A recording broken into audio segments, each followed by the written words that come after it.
Roxanne, thanks for taking the time to meet with me this week. Well, thanks for connecting us. I'm looking forward to talking again. It's been about a week or so, I think, since we last connected. Yeah. Lots happened in a week. So I'm eager to hear, and just catch up with you a little bit.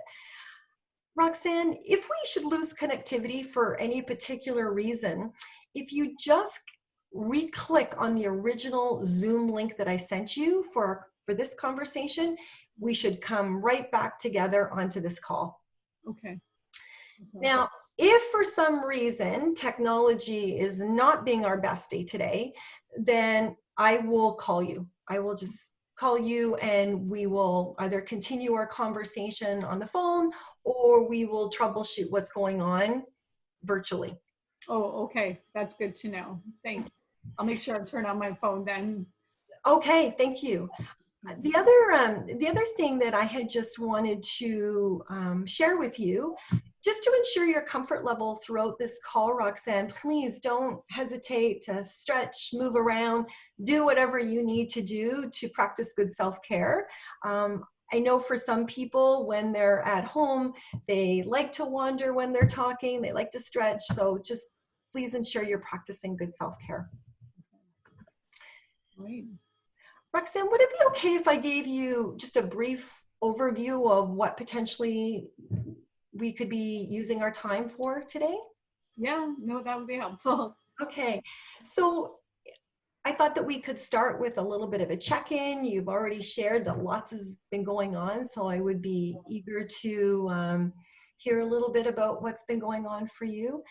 And from there, we can discuss changes that you think might be helpful for us to explore. I know the last time that we chatted, you were exploring the possibility of looking at attending AA meetings. So that's an area as well that I would just be eager to hear a little bit more about where you're at today in terms of moving forward with attending AA meetings. If that's something that you'd like to further discuss, we can absolutely focus in on that. However, if there's something that you're finding a little bit more pressing to explore, that can be our focus for our time together. Okay. All right. What are your thoughts on that as a potential agenda for our time? I think it's good. That would be really good. I got some new stuff happening. I got a call back from my workplace. So I haven't gone back to work, but yeah, no, that sounds good. Thank you for your flexibility. So Roxanne, like as your case manager, like what would be important for me to know about you and what's been going on in your world over the last week or so? Well, like I said, I got a call from my work saying that they're looking at bringing us back the beginning of May.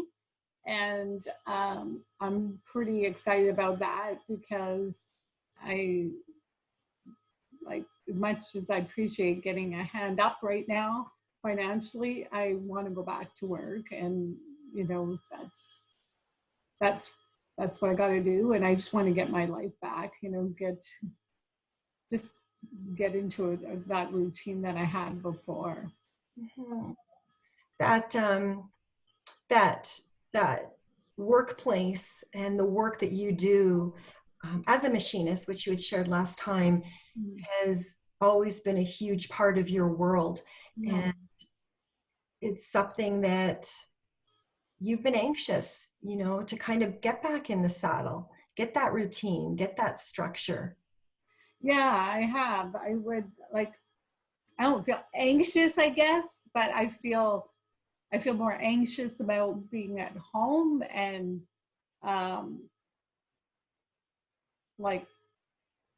just being with the news and stuff like that. So I'm looking forward to just going back to that routine. Mm-hmm. Mm-hmm. You had shared in the past where kind of being aware and of what's going on in the world was a little bit rattling, when that was consistently in your space. It was like this outside world and all of the yucky things that were going on were literally encroaching into your home, Yeah.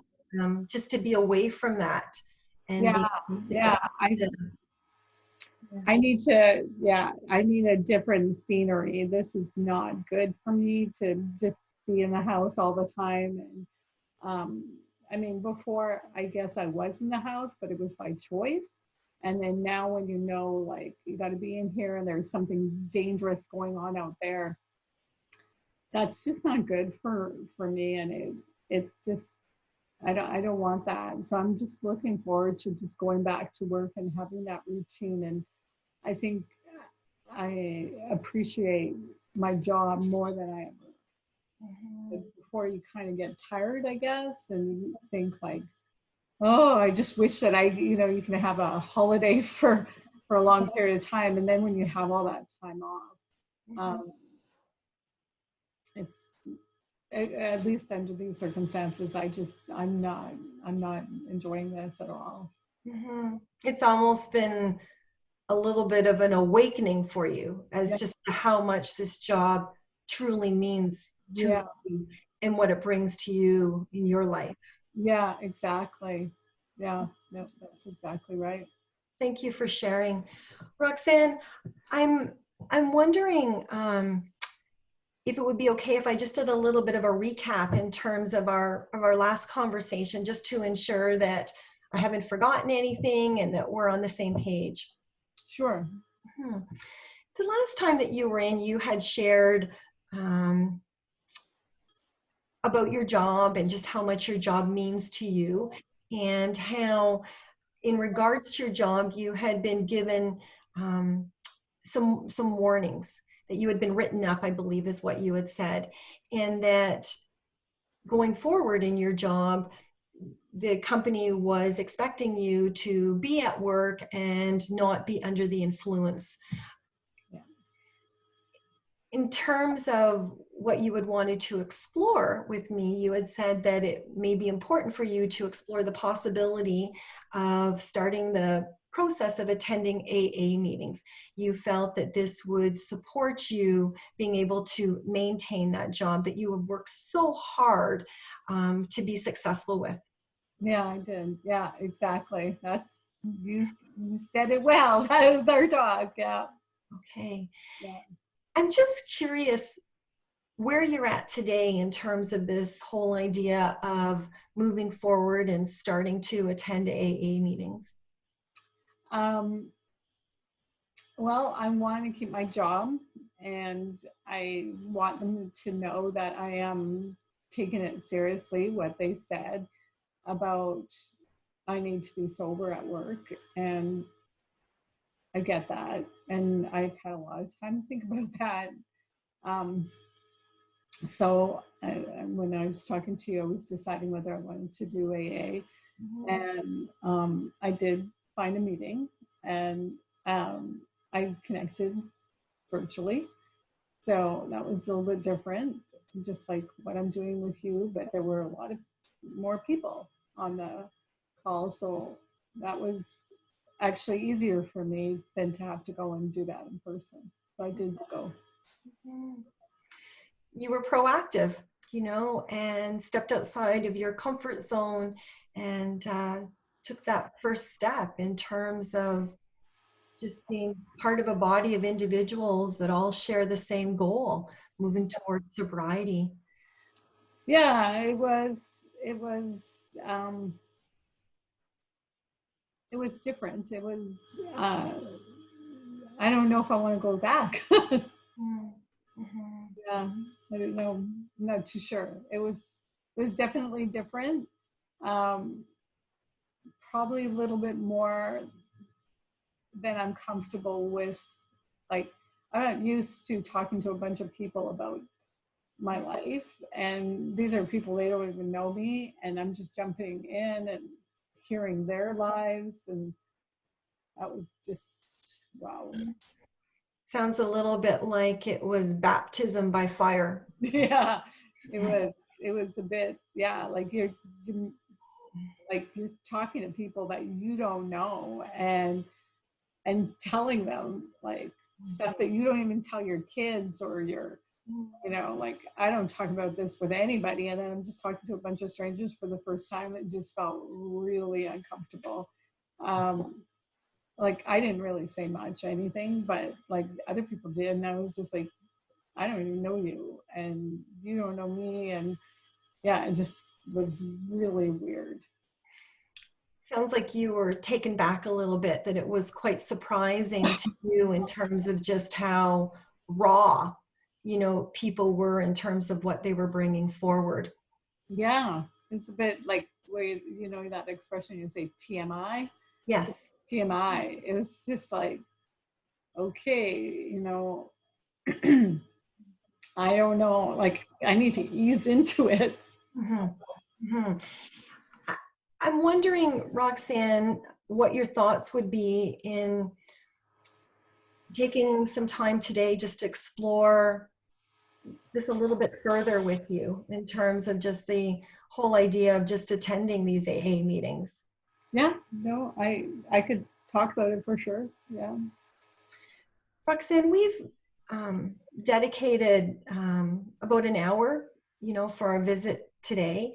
And so whether or not we utilize all of that time really will depend, on what rolls out and what feels best to you.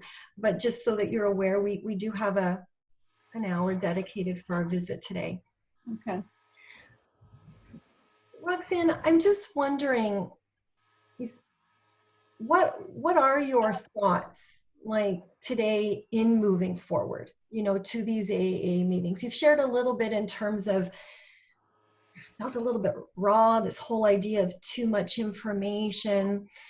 The last time we were together, you had outlined some of the key benefits, in attending these AA meetings in terms of how it would support you in maintaining your work. Where are you today in terms of some of those thoughts and feelings?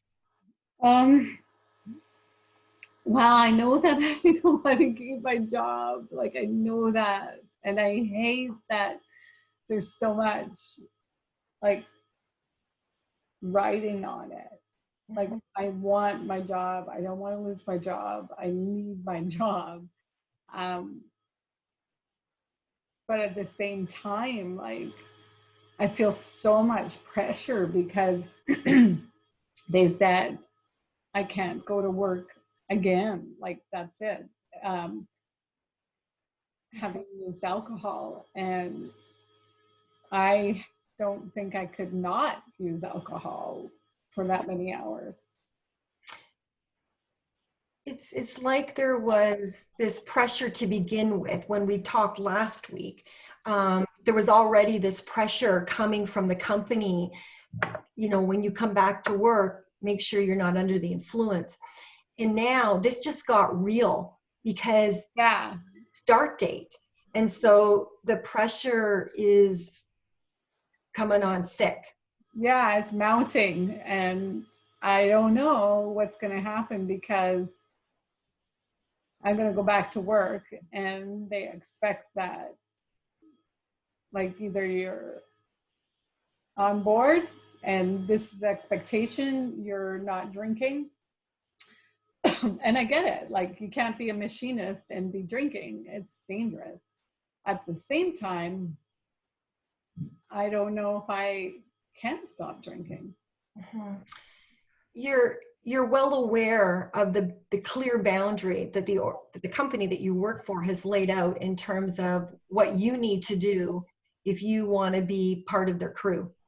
You're recognizing the importance of being a safe worker.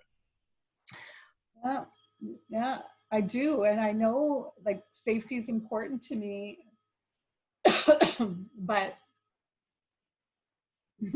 it's not like it is. It's not, but it is important to me. Safety is important to me. And I don't want to lose my job. At the same time, that AA meeting freaked me out because there was so much disclosure, and I don't, I just don't talk like that. And so it's like, like it just felt so much like they're disclosing? Do you lurk and you don't say anything? Or, how do you ease into this? It was just wild, really wild. Roxanne, you've shared that there's a commonality, amongst the individuals that attend this AA meeting. You've all got the same goal, and that's to move forward with sobriety. Yeah.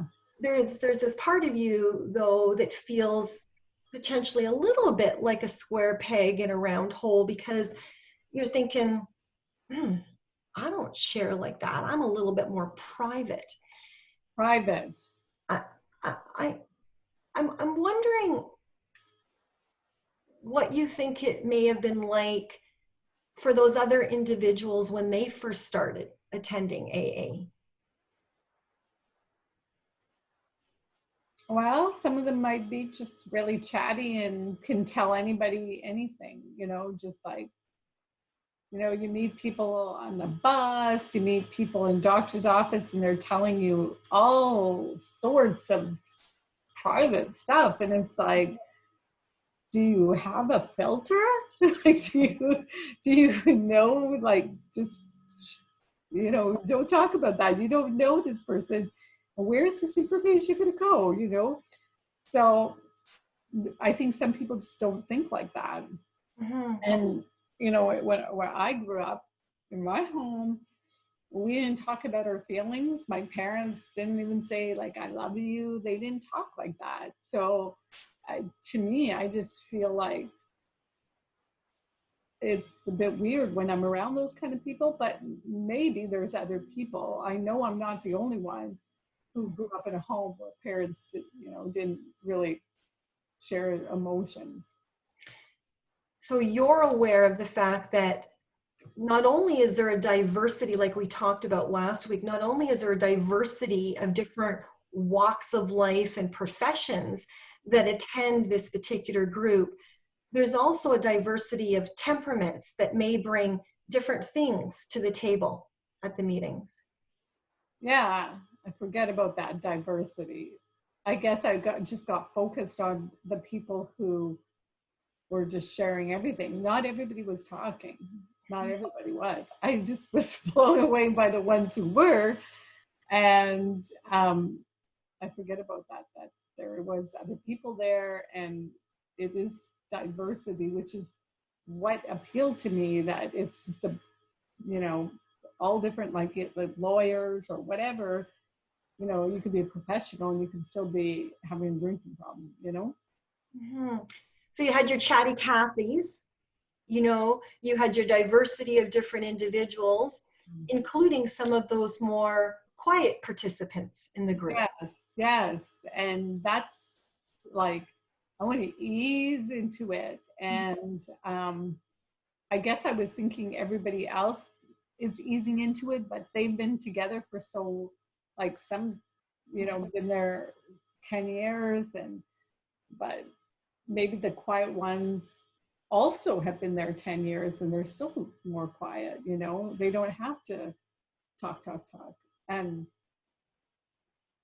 like, I don't know, I almost wonder if the people talking are the ones who get better and the people who don't talk don't.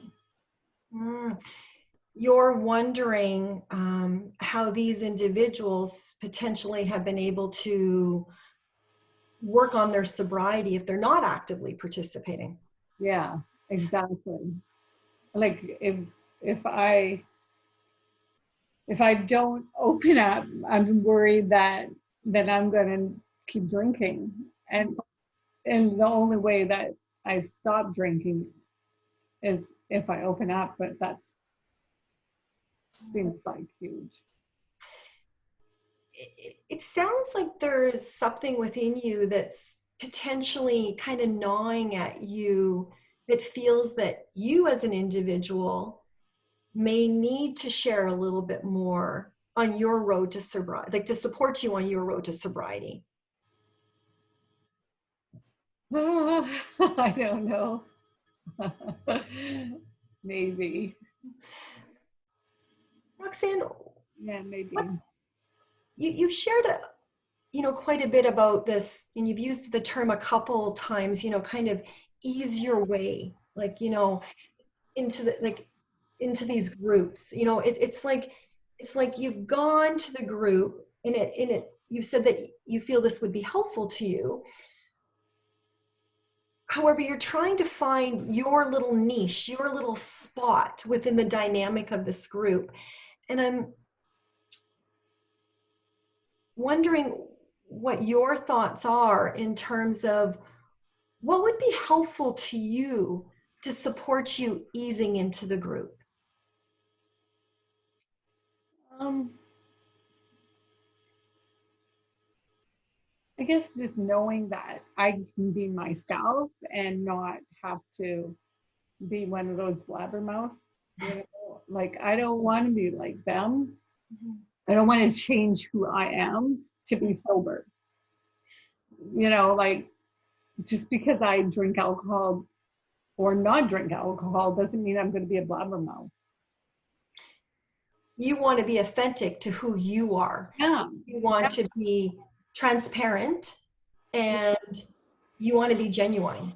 Yeah, exactly. I want to be myself and I want to get sober, but I don't want it to mean like the only way to get sober is by, you know, taking a like a barrel and going into this well and spilling all this water, everything that's inside you out. And that's the only way to get well. Like, if that's the only way to get well, then there's a big problem.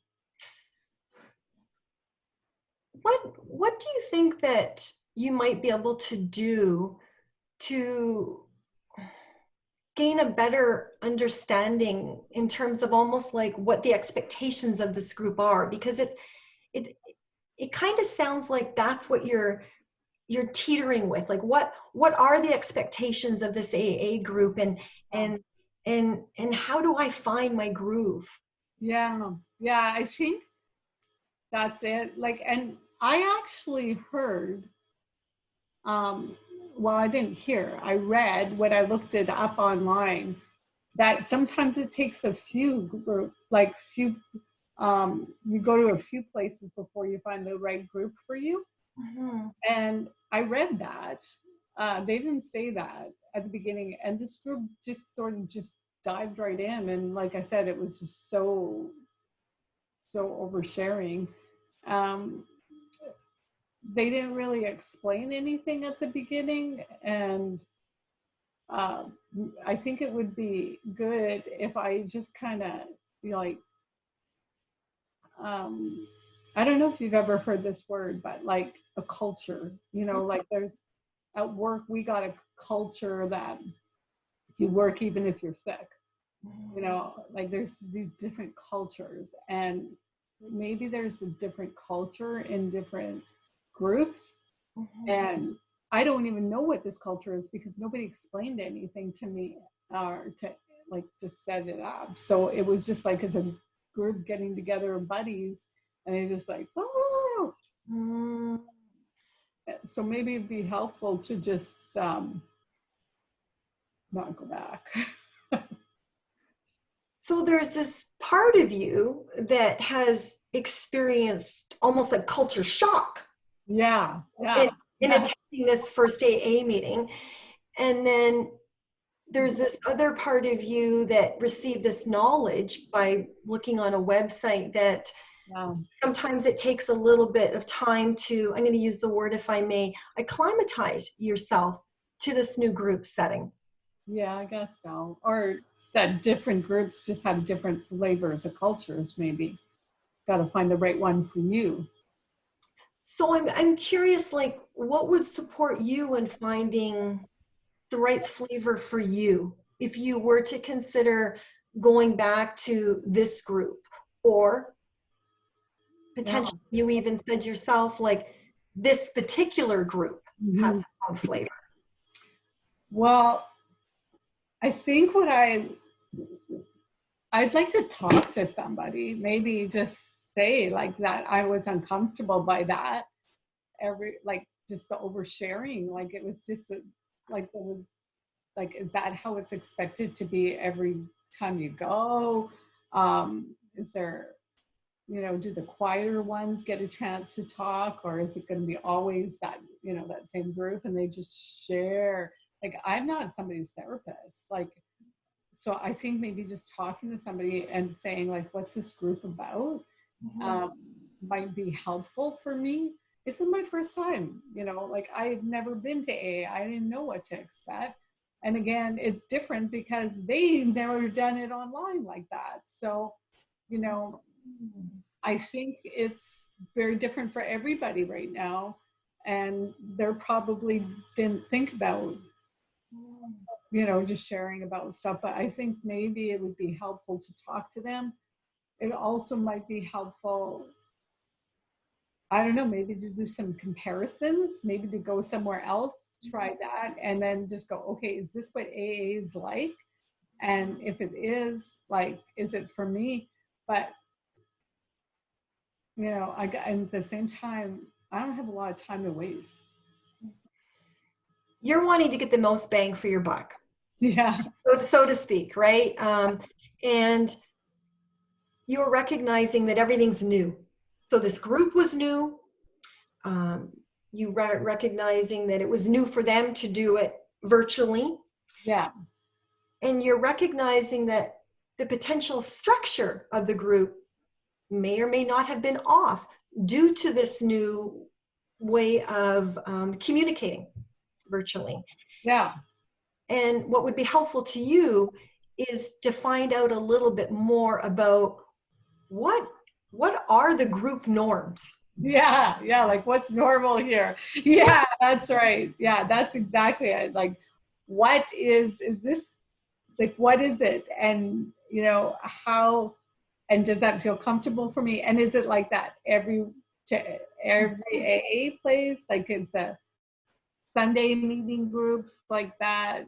Or, like, I don't know, because I think people go on different nights, right? Like, it's convenient for people to go here Mondays, they go over there on Wednesdays. It's when you maybe meet a group.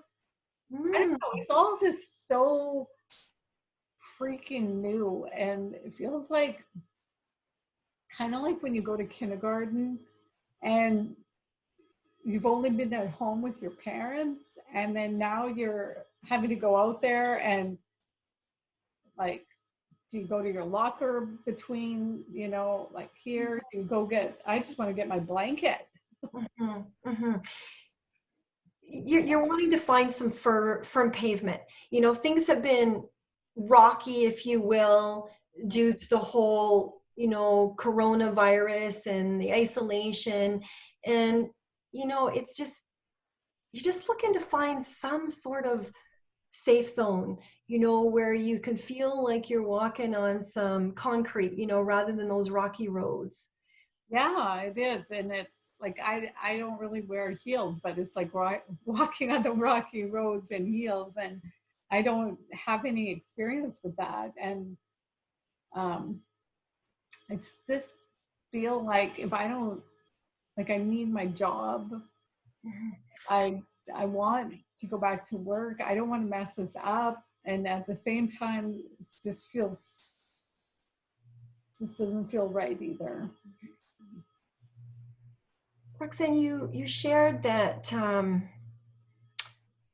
that often, with the AA groups, you find that people are attending these groups when it's convenient for them, and you had shared that potentially it may be that you get different people attending at different times, and this may play with the dynamic of the group a little bit. So you've been talking a lot about how the dynamic of the group really supports your comfort level, in potentially being part of that group. When in the past have you potentially gone outside your comfort zone and attended a group or started in with a new group of people and things turned out okay? Well, like, there's committees that work, I've joined committees that work. I'm on the safety committee, which doesn't make much sense right now with with what's going on, but you know, and the safety committees that I've gotten together with other people, like in other organizations that are on safety, um, health and safety. So, you know, I've been involved in that kind of stuff. I just mostly keep to myself, though. Like I may talk to a couple people, but I'm not a group person, you know. Like I'm a person that talks to, you know, like they could be a party or something like that, like a function, you know, at these health and safety conferences, and I talk to one or two people. I don't go shuffling around. I don't go sharing everything. I just don't do that. Mm-hmm. You find a couple key people that you choose to Yeah. confide in. Yeah, exactly. And the AA, I'm not getting to choose. I'm talking to a whole group of people that I wouldn't do that in my life. Like, so it's so huge. It's really big. Like, I don't, I have, like I said, gone to different committees and stuff like that. And I'm okay, right? But I'm more quiet. But I'm not the person like saying, okay, let's all go out for dinner afterwards. If they're going out for dinner, I'll go with them. I like that. I like people. It's not that I don't. It's just like, I guess it's just putting myself out there. Like I choose how much to put out there, and this is a whole other level of pressure because it's sharing. Oh, I drink. Like, you know, and talk about that to anybody else, you know. Mhm. It sounds like, with your committee work, you have found a way to be an active member of that committee and contribute in a way that works well for you. And you're Yeah, looking to find that same niche, within the AA group. yeah, exactly. I need to find, how do I talk in a way that I'm getting better too, but not in a way where, like, it's like those people that talked when I went to that meeting. Mhm. So to summarize where we're at so far in our discussion, Roxanne, you've shared that you recognize that there's a diversity of individuals that attend these AA meetings and a diversity in terms of what people share. You're recognizing that different groups may bring a different dynamic. Yeah, You're also shared that your first AA experience was done virtually, which may or may not have affected the dynamic on the group and in terms of who shared, who didn't share. You've had success, in joining new groups and finding a niche and finding a way to be an active member, of that group without sacrificing part of who you are as an individual. What are your thoughts just in terms of the summary that I provided so yeah, far? that's about it. Like, I don't, I think it's about just, I think it's about finding out, um, you know, how to go to these groups, do what I need to do to get better, Mhm. but also not, like, I am still who I am, right? Like, I mean, even when I was younger, I wasn't the biggest talker in a group. So, you know, whether you drink or you don't.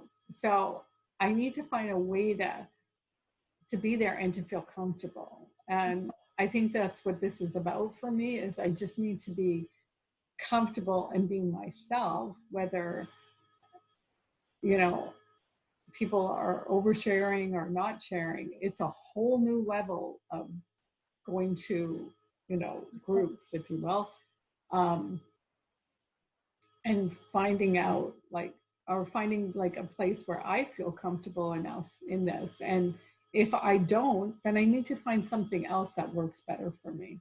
Mhm.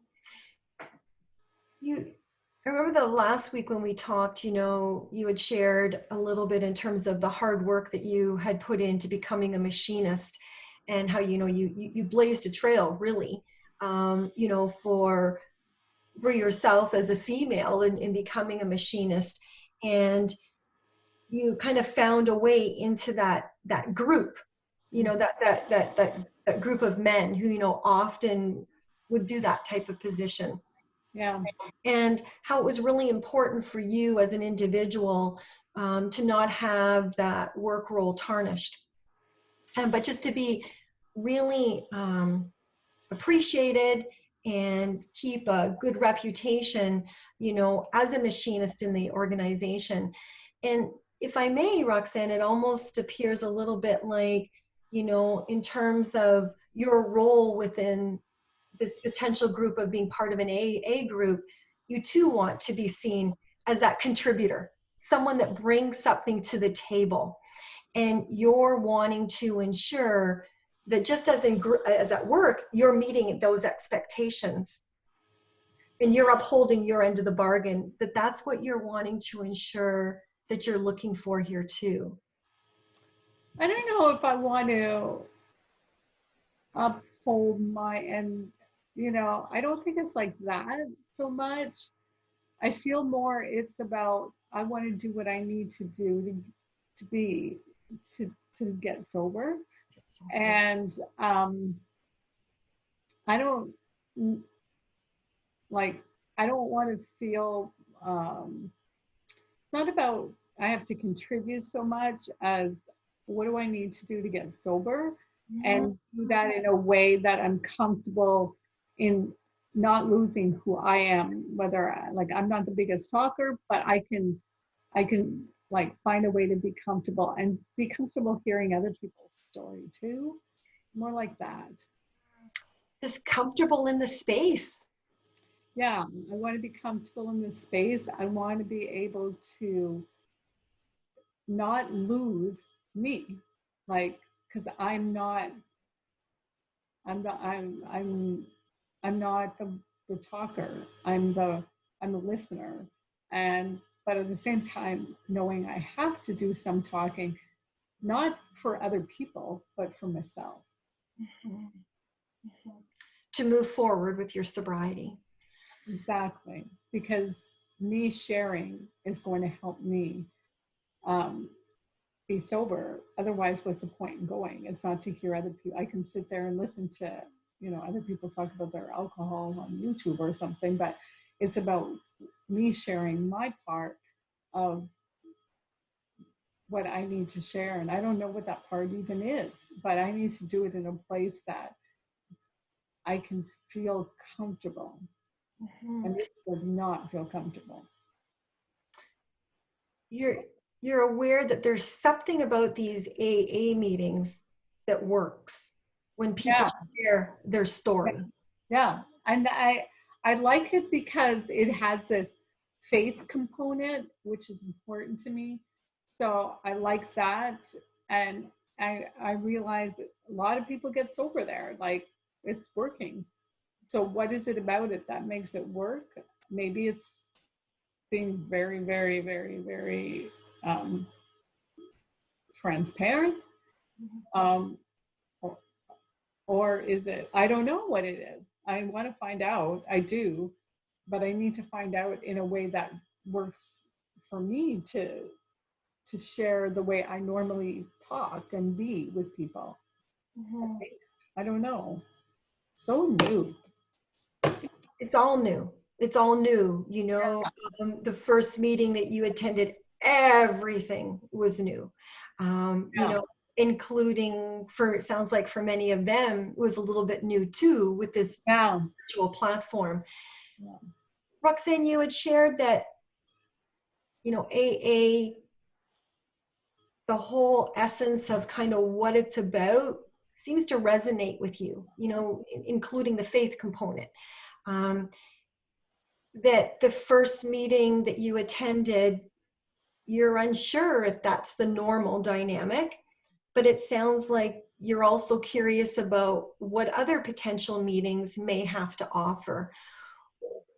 What do you think might work for you in terms of being able to appease that curiosity a little bit more? I think I need to go to another meeting. I think I need to make a phone call before the meeting just to see like what's this culture, Mhm. and then I can get a better idea because I didn't have any prior information. And then I think even trying a couple of different places, see what each place, like which one I feel most comfortable, and then make a decision if AA is for me based on that. I got to try a couple places, and I want to make a phone call to that one that I went to, online anyway, and see like, hey, is is this, uh, is this what a typical meeting looks like? And um, how does it work a little bit? So I think because all I know is really what I've seen in movies, really, and then what I experienced this last meeting there. So I think I need to try some other ones and make a phone call. So you're being proactive in terms of how you go about getting more information that would support you making an informed decision about these AA meetings. I have some ideas. Yeah, yeah. What do you see as a potential next step that you could take within the next few days, recognizing that you're wanting to move forward with your sobriety? I think I'm gonna today. Actually, I feel like I need to do it because I feel like there's that sense of I got to get this done now. Um, I got to get started before I go back to work very soon. So I would say the thing I'm going to do is I'm going to call today that place that I went to, and I'm going to see if I can go to a meeting even today. Another one, different one. Mhm. You're going to get some traction. You know, um, you want to get a little bit more. You want to get that jump start that we had talked about last time, and sounds like you want to get some meetings under your belt before your return to work date. Yeah, I do. I'm. I want. I definitely want to have some meetings so that I feel stronger to be able to go to work and not drink the whole day. So, yeah, I need to go to some meetings. I need to see if this works for me, and if not, I'm gonna have to look at something else. It sounds like sounds like you're prepared to start taking some of those steps forward to support that maintenance of your job. Yeah, exactly. I most important is to keep my job, and I got to do what I got to do. And even if I feel uncomfortable talking, I got to keep that job. Is there anything that would support you um, in moving forward and making those calls, that call today and potentially attending another meeting? I feel okay to do that. Yeah, I feel okay. I feel like talking today was helpful, and I can make that call. I want to find out what that culture. Mhm. Um, you know, I I'm comfortable on the phone. I can talk to people, and I can do that. It's not intimidating. It's not like I'm talking to a whole group today. Well, I will go to a group. I'm going to see if I can get into a meeting today somewhere, and just see what happens. See if it's the same. And if it's the same, okay, what am I going to do about that? So you've got a starting point. Yeah. uh, by learning a little bit more about the culture and the expectations, within the group, that will support you in going into your next meeting feeling a little bit more prepared and a little less blindsided. Yeah, exactly. Because that's how it felt. Yeah. Yeah. Well said. Yeah. Roxanne, recognizing that you're going back to work next week, I was wondering if you would be comfortable sharing with me a little bit around what your work hours may be, and if we could potentially set a follow-up call just to check in and see how you made out with your research project. Yeah. Yeah, no, I'm good. I would like to connect with you again. That would be good. I can meet with you next week for sure if I can send you a message. Okay, so what I will do is I'll reach out to you. You can let me know what would work for you in terms of time connecting outside of your regular work hours, and we'll do that check-in. Okay, good. Thank you for your time today. Thanks. Bye-bye.